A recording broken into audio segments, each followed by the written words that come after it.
Hello, this is Ron Paul with your weekly update for Monday, February 4th. Whenever the federal government decides to reform something, we can be fairly sure the problem is about to get worse, especially if they call the plan bipartisan. The bipartisan immigration reform proposal launched last week in the U.S. Senate will be no different. The new plan, introduced by Senators McCain and Schumer, would provide a path to citizenship for many of those in the United States illegally. This would only begin after the borders are deemed secure and applicants have paid fees for their illegal entry. They must also pay back taxes on their earnings while working here without government permission. Those on a path to citizenship would be subject to background checks and would be monitored while in the U.S. The devil is in the details, and the details of the McCain plan are deeply disturbing.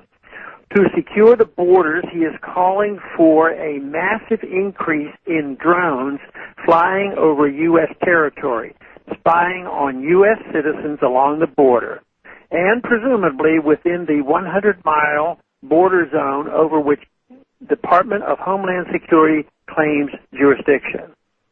What if these drones detect suspicious activity unrelated to illegal immigration? Imagine the implications for the federal government's disastrous war on drugs. Imagine what's left of the Fourth Amendment completely tossed into the trash can.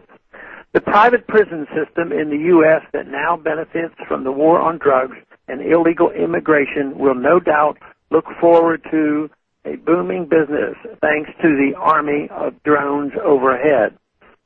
Additionally, the McCain-Schumer plan calls for a nationwide mandatory E-Verify program which forces employers to act as federal immigration agents and forces American citizens to prove to the government that they are allowed to work.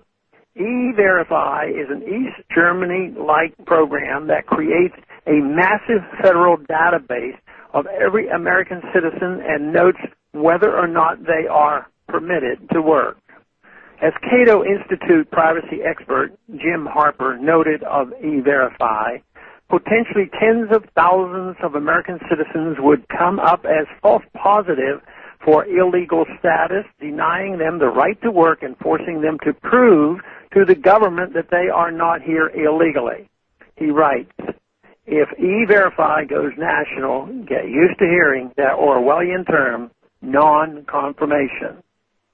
Harper rightly notes that E-Verify is in fact a national ID card, writing last week that, quote, the system must biometrically identify everyone who works, you, me, and every working American you know. There is no way to do internal enforcement of immigration law without a biometric national identity system. Much of the most recent immigration problem of the 2000s was actually created by the federal government. The easy money policy of the Federal Reserve blew up the housing bubble and created enormous demand for labor. This artificial demand was filled largely by workers who crossed into the U.S. illegally. Within a year of the housing market crash in 2008, an estimated 1 million illegal workers left the United States for Mexico and beyond. Net illegal immigration into the United States last year had fallen to zero. As I noted in my most recent book, Liberty Defined, much of our immigration problems would be eliminated were the federal government to simply return to sound money practices and end the welfare incentives for individuals to come to the U.S. illegally. Afterward, what remains of the problem would mostly be solved with a far more generous and flexible guest worker program.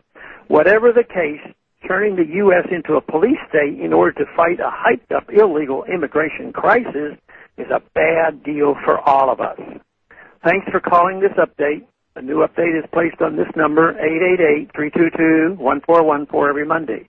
The written text can be found on my free foundation website at www.the-free-foundation.org and on my Facebook page. Thanks for calling.